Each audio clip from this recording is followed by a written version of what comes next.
دیکھنا تھا یارو اس بیل کو بھی دیکھو کہاں ہے. کچھ لوگوں نے کہا یارو وہ ہمارا بیل کھڑا ہے. بس دو طالب علم آئے اور اس کو اپنے بیل کو پکڑا اور جنت میں لے کے چلے گئے. خواب سے بیدار ہوا, پسینے میں سرابور ہے, کپڑے پسینے سے تر ہے, تہجد کا وقت ہے. اٹھا, اٹھنے کے بعد مدرسے میں کنڈی کھٹکھٹائی اور محتمم صاحب دروازہ کھولیے. محتمم صاحب اٹھے, کیا بات ہے گورنر صاحب, اے مولانا, اے محتمم صاحب, مجھ سے غلطی ہو گئی, مجھ سے بھول ہو گئی ہے. آج صبح سے پھر میں اپنا ذمہ ان بچوں کا لیتا ہوں. مولانا نے کہا شام تو بڑے ناراض ہو کے گئے تھے کہ ایک بات اور عرض کر دوں. قصہ مختصر یہ ہے کہ ان تمام بچوں کو بلا لو.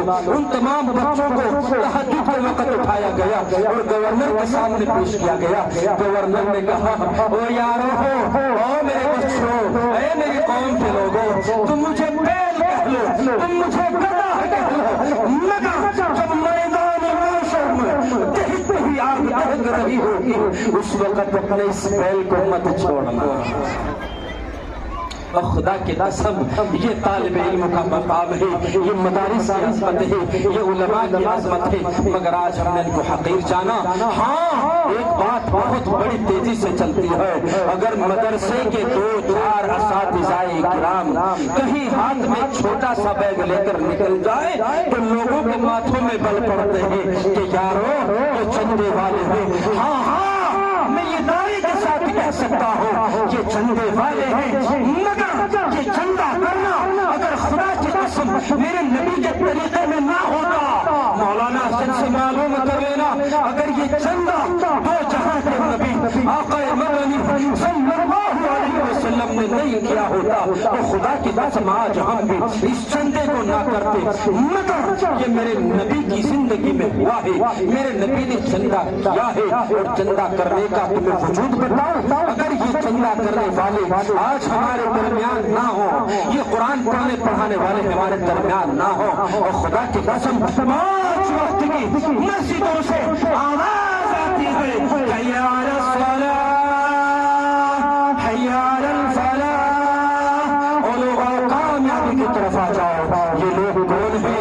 مساجدوں کو جو امام دیے, مدارسوں نے دیے, ان علماء نے دیے, مساجدوں کو معاذ دیے, ان مدارسوں نے دیے, ان مدارس والوں نے دیا ہے. تمہارے بچوں کے نکاح پڑھانے والے ان علماء نے دیے ہیں جن کو تم گالیاں دیتے ہو, جن کو تم برا بھلا کہتے ہو.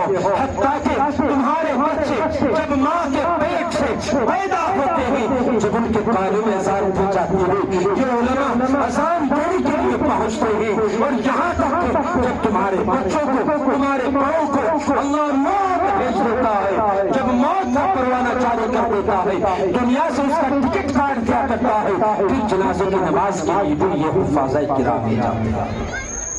اور آج ان کو بڑا حقیر جانا, بڑا حقیر سمجھا. سچ بتاؤ یارو, کیا ان علماء کا یہی حق ہے؟ خدا کی قسم سچ بات تو یہ ہے کہ ان مدارس کی اور مدارس والوں کی ہمیں اہمیت کا اندازہ نہیں ہوا. آج سے یہ تہیہ کرو, آج مجھے ہاتھ اٹھا کے شہادت دو کہ آج سے ہم کسی چندے والوں کو, اب تو مولانا اسد صاحب کی موجودگی میں ایک بات اور کہوں, اب تو بہت سی مسجدوں میں کمیٹی کے لوگوں نے یہ کہہ دیا کہ مولانا کو کہہ دو, مدرسے والوں کو کہہ دو یہاں چندے کا اعلان نہ کریں. ہائے, اور خدا کی قسم تمہیں غرق نہ ہوئے, تمہارے اوپر عذاب نہ آیا. ان چندہ کرنے والوں کو تم مسجد سے بھی روک نہیں ہوگی, اور مسجد میں جب ایک چندہ کرنے والا اعلان کر دے تو سب کے ماتھوں میں شل پڑ جاتے ہیں. ارے اللہ کے بندے تجھے دینا دے دے, نہیں تو اس کے لیے دعا خیر کرتا ہوا چلا جا. اور خدا کی قسم اس نسل کو دیکھ, آج ان بچوں کے سروں کے اوپر جو رپٹا ہے نا, یہ تمیز مدارس ہوتی ہے. تمہارے چہروں پہ ڈالیاں ہے, یہ تمیز مدارس ہوتی ہے. تمہارے سروں پہ ٹوٹیاں ہے, ان مدارسوں نے تمیز دی ہے. آج تم ایک گھنٹے سے کھڑے ہوئے ہو, یہ کس کی وجہ ہے؟ یہ کیا بات ہے؟ کیوں کھڑے ہو, کس لیے کھڑے ہو؟ خدا کی قسم اگر تمہیں کوئی آج کے اس نوجوان کو 1000 روپے دے کے یہ کہے کہ تجھے 1 گھنٹہ کھڑا ہونا نہیں رہ سکتا ہے, مگر یہ مدارسوں کی دین ہے کہ تم اپنے مدرسوں سے محبت رکھتے ہو اور اس مدرسے کے جلسے کے لیے 1 گھنٹہ کھڑے ہو. کرو گے مدرسوں سے محبت, سب ہاتھ اٹھا کے کہو ماشاءاللہ, ہاتھ نیچے کرو الحمدللہ.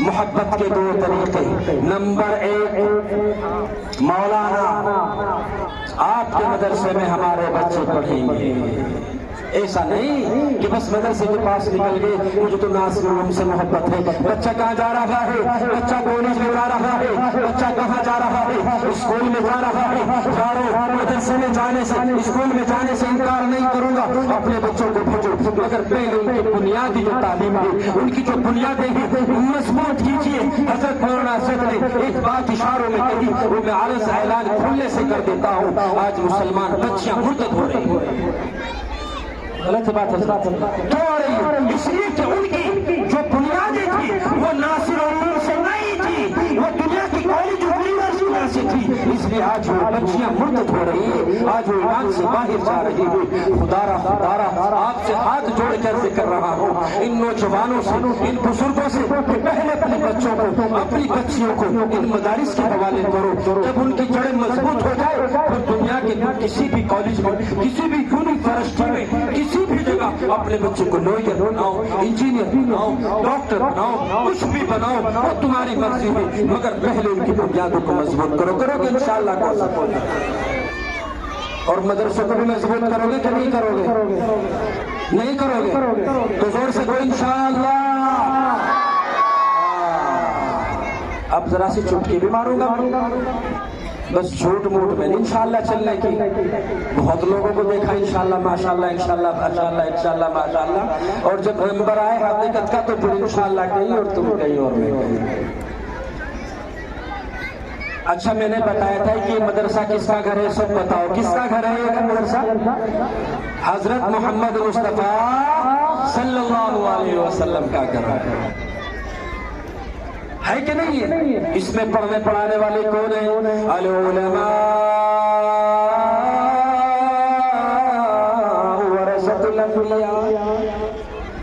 یہ میں نہیں کہہ رہا ہوں، اور خدا کی قسم میں نہیں کہہ رہا ہوں، میری زبان میں اتنی طاقت نہیں ہے کہ میں اپنے نبی کے فرمان تم تک پہنچا دوں، میری زبان میں اتنی طاقت نہیں ہے، مجھ میں اتنی طاقت نہیں ہے کہ میں اپنے نبی کے صحیح صحیح الفاظ آپ تک پہنچا سکوں، مگر میرے نبی نے فرمایا، میرا یقین اور عقیدہ ہے، اور جن مسلمانوں کا یہ یقین اور عقیدہ نہیں ہے کہ جو نبی نے میرا فرمایا وہ حق ہے، تو مسلمان ہی نہیں ہے۔